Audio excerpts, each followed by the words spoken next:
Hi, my name is Anchal and welcome back to Satya English classes. Let's do speaking practice today. We already are done with our perfect tenses, present perfect tense, past perfect tense and future perfect tense. So today we are going to do speaking practice on all these three tenses. मेरा मानना है कि जब भी हम grammar करते हैं, grammar में जो भी हम चीज सीख रहे हैं, चाहे वो टेंसेज हो या कुछ भी हो, हमेशा हमारी ग्रामर कम्युनिकेटिव होनी चाहिए, कम्युनिकेटिव ग्रामर होनी चाहिए, जिसका मतलब होता है कि जो भी हम सीख रहे हैं वो हम अपनी कॉन्वर्सेशन में यूज कर पाए। तो इसी एम के साथ सारी वीडियोस बन रही हैं कि आप लोग सिर्फ लिखना ही ना सीखे बल्कि बोलना भी सीखे। तो अब हम अपनी स्टार्ट करते हैं प्रेजेंट परफेक्ट टेंस से अपने क्वेश्चंस की स्पीकिंग प्रैक्टिस। देखिए, हमारा जो प्रेजेंट परफेक्ट टेंस है उसमें हैज और हैव का यूज होता है और वर्ब की थर्ड फॉर्म आती है। ये मैं प्रेजेंट परफेक्ट टेंस की वीडियो में सिखा चुकी हूँ। आज हैज और हैव के प्रेजेंट परफेक्ट टेंसेस को, क्वेश्चन को कैसे आंसर करना है उसको स्टार्ट करते हैं। Your first question for today is, have you ever tried pizza? ये एक प्रश्न है। इसका मतलब है कि क्या आपने कभी पिज्जा ट्राई किया है, मतलब क्या आपने कभी पिज्जा खाया है। तो एंड में कोई भी काम जो हम कर चुके होते हैं उसके लिए हैव का यूज होता है। तो have you ever tried pizza? अब आप आंसर पे ध्यान दीजिएगा। अगर मेरा क्वेश्चन हैज हैव में चल रहा है तो मेरे आंसर में भी हैज हैव जरूर आएगा। अगर हैज हैव नहीं आएगा तो मेरा जो आंसर है वो गलत हो सकता है। ठीक है, तो हम इसका ध्यान यहाँ पे रखेंगे कि हम हैज हैव का यूज करें। तो मुझे अगर यस में आंसर करना है तो मैं बोल सकती हूँ yes I have tried pizza, लेकिन ये बहुत ही बेसिक हो जाएगा तो मुझे थोड़ा सा बेटर ट्राई करना है। तो मैं यहाँ पे बोल सकती हूँ यस की जगह of course I have tried it. Have you ever tried? I, you का आई हो गया, हैव का हैव आ गया, ट्राइड मैंने यहाँ पे ले लिया, वर्ब की थर्ड फॉर्म है। Of course I have tried. Pizza के लिए मैंने इट ले लिया, मैंने यहाँ पे रिपीट नहीं करा। और उसके बाद मैं कह रही हूँ मेनी टाइम्स, मैंने कई बार पिज्जा खाया है। इनफैक्ट, इनफैक्ट का मतलब होता है बल्कि। अपने आंसर थोड़ा सा यहाँ पे इलोंगेट कर रही हूँ। In fact I love Italian cuisines. Italian cuisines क्यों बोला? क्योंकि जो पिज्जा है वो इटली का है, तो ये इटालियन क्यूजीन्स, क्यूजीन्स होता है फूड, ये वहां से ओरिजिनेट हुआ था ना इटली से, तो ये वहां का ही फूड है। सो मैं यहाँ पे रीजन दे रही हूँ, in fact I love Italian cuisines and pizza is one of my favourites. और पिज्जा मेरा, बहुत सारी फेवरेट चीजें उनमें से एक मेरा ये फेवरेट है। तो यहाँ पे मेरा ये आंसर कंप्लीट होता है। तो नाउ पूरा आंसर क्या बना? Of course I have tried it many times. In fact I love Italian cuisines and pizza is one of my favorites. I hope this answer is clear. Now next question is, has she learned a new language? इसका मतलब है क्या उसने कोई नई language वो सीख चुकी है, क्या उसने कोई नई लैंग्वेज सीखी है। हम यहाँ पे ये कह रहे हैं। अब ध्यान दीजिएगा, अगर क्वेश्चन में हैज है तो आंसर में भी हैज या हैव में ही कुछ आंसर होगा, क्योंकि शी है तो हैज ही आएगा। हैज शी तो शी हैज, और मुझे यस या नो में आंसर देना है। तो यहाँ पे मैं कह सकती हूँ यस शी का शी ही रहेगा, हैज लर्न्ड यही आएगा, मुझे उसी में ही आंसर करना है। Has she learned? Yes she has learned. अब मैंने न्यू लैंग्वेज का सीधा आपको नाम बता दिया। कौन सी लैंग्वेज है? स्पेनिश। लैंग्वेज कौन सी है? स्पेनिश हो सकती है, फ्रेंच हो सकती है, कोई भी हो सकती है। Yes she has learned Spanish. Spanish का एस कैपिटल रहेगा क्योंकि ये लैंग्वेज है। अब मैं यहाँ पे रीजन दे रही हूँ, मैं बस इतना कह के नहीं छोड़ रही हूँ, मैं इसे थोड़ा सा बड़ा कर रही हूँ।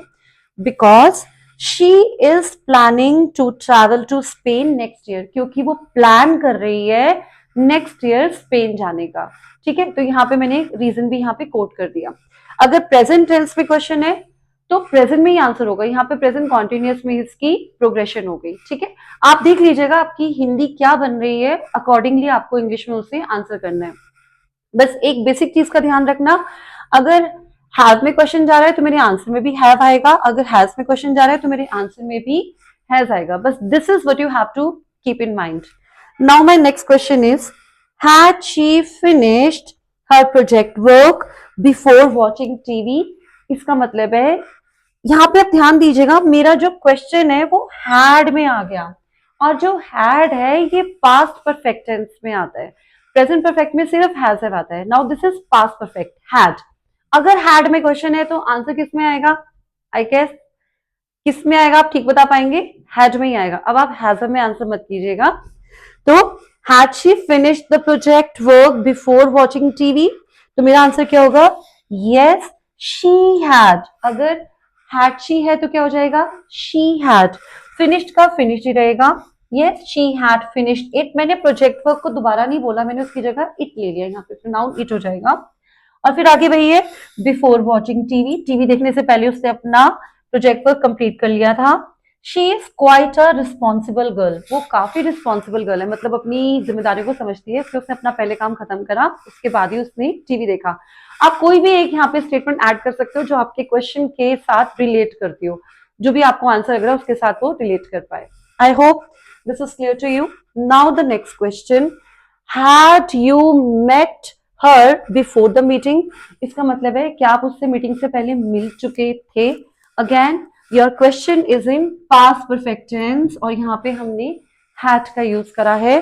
तो अगर क्वेश्चन में हैड के साथ वर्ब की थर्ड फॉर्म है तो आपके आंसर में भी हैड के साथ ही वर्ब की थर्ड फॉर्म आएगी. मेरे आंसर में भी हैड आएगा, ये ध्यान रखना है. सेकेंडली, जरूरी नहीं है हर बार आपका आंसर यस में ही हो. ठीक है, तो आप यस की जगह क्या, अगर यस है तो आप ऑफ कोर्स बोल सकते हो, डेफिनेटली बोल सकते हो, श्योरली बोल सकते हो. ये यस के सिनोनिम्स होते हैं जो आपका कॉन्फिडेंस दिखाते हैं. लेकिन कभी कभी हमें नो में भी आंसर करना पड़ता है. तो यहाँ पे मैं बोल सकती हूँ no I had not met her before the meeting. नहीं, मैं उससे मीटिंग से पहले नहीं मिल चुकी थी. एज या नहीं मिली थी. एज मतलब आप रीजन दे रहे हो, क्योंकि I was tied up with some important work. अब देखिए जो टाइड अप है ना, इसका मतलब होता है बिजी. तो मैंने यहाँ पे टाइड अप ले लिया. बिजी को आप एंग्रॉस्ड भी कह सकते हो, एंगेज भी कह सकते हो और टाइड अप भी कह सकते हैं. तो मुझे टाइड अप यहाँ पे अच्छा लगा, तो मैं यहाँ पे बोल रही हूँ I was tied up with some important work. इसका मतलब हुआ नहीं, मैं उससे मीटिंग से पहले नहीं मिली थी क्योंकि मैं अपने कुछ इंपॉर्टेंट वर्क में बिजी थी. अब ध्यान दीजिएगा, क्योंकि क्वेश्चन पास्ट में है तो मेरी जो प्रोग्रेशन आगे की हो रही है वो भी पास्ट में ही हो रही है. अगर क्वेश्चन प्रेजेंट में होगा तो आगे जो आप रीजन या कोई भी स्टेटमेंट डाल रहे हो वो उसी टेंस में ज्यादातर चलता है. बाकी डिपेंड करता है आप क्या बात कर रहे हो, पर ज्यादातर टेंस हमारा सेम ही रहता है. ठीक है, now the next question is, अब ये हैज हैव तो प्रेजेंट परफेक्ट में आता है, हैड पास्ट परफेक्ट में आता है. अब फ्यूचर में क्या आएगा? Will have, shall have. तो ये फ्यूचर परफेक्ट टेंस आ गया यहाँ पे. अब इसका ध्यान रखना है. Will she have saved enough money to buy a car by the end of the year? देखिए इसका मतलब है, अब यहाँ पे ना कोई ये भी सोच सकता है कि हम सिंपल भी तो कह सकते थे कि सिंपल फ्यूचर में विल शी सेव मनी. तो विल शी सेव मनी, पर अगर मैं टाइम दे रही हूँ ना by the end of the year, तो जब टाइम हम डिनोट करते हैं ना तो वहां पे प्रेजेंट परफेक्ट टेंस ही आता है. आप टाइम के साथ हम सिंपल फ्यूचर ज्यादातर नहीं यूज करते हैं, तो इसलिए मुझे यहाँ पे विल शी हैव ही लेना पड़ेगा क्योंकि मैं टाइम की बात कर रही हूँ. बाय मैंने आपको सिखाया था फ्यूचर परफेक्ट टेंस में, बाय जब भी आता है वो टाइम डिनोट करता है और वो फ्यूचर परफेक्ट में ही आता है. So will she have save enough money, क्या वो पर्याप्त मनी सेव कर चुकी होगी कार खरीदने के लिए साल के अंत तक? तो इसका मैंने आंसर दिया डेफिनेटली. आप यस भी कह सकते हो, surely, definitely, of course, obviously, कुछ भी कह सकते हो, ये आपका कॉन्फिडेंस दिखाता है. Definitely she will have, will she have का हमने क्या बोला? शी विल हैव, और कॉमा के बाद मेरा फर्स्ट लेटर स्मॉल होगा. She will have saved enough by then. मैंने इसे बहुत ही सिंपल रखा, मैंने पूरा रिपीट नहीं करा. इतना लंबा आगे तक किसको याद रहता है क्वेश्चन? ठीक है, तो आप सिंपल बोल सकते हो कि definitely she will have saved enough by then, मतलब तब तक वो बाकी काफी सारा पैसा सेव कर चुकी होगी. अब जरूरी नहीं है कि हर बार आपको कोई रीजन कोट करना है.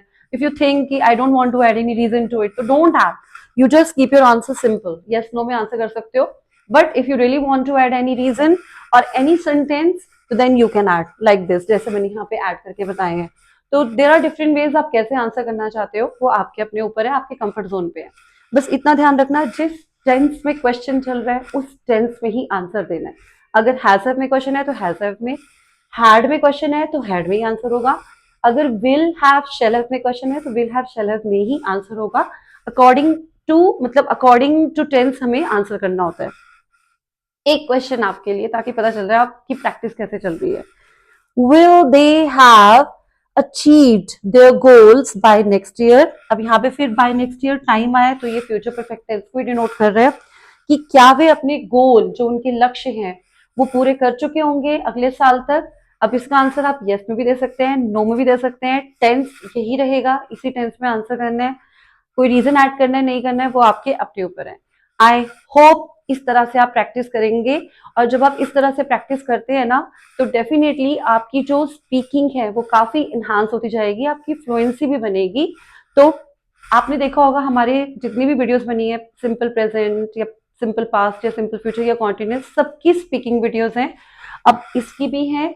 तो हमने यहाँ पे अपने 9 टेंसेस जो हैं हमारे कंप्लीट हो चुके हैं, और 9 के 9 टेंसेस पे हमारी स्पीकिंग वीडियोस हैं। तो आप इनकी डेफिनेटली प्रैक्टिस कीजिए, और लाइफ में जब भी कभी आपको जरूरत पड़ती है इन सेंटेंसेस को बोलिए। I hope you like this video. Bye bye.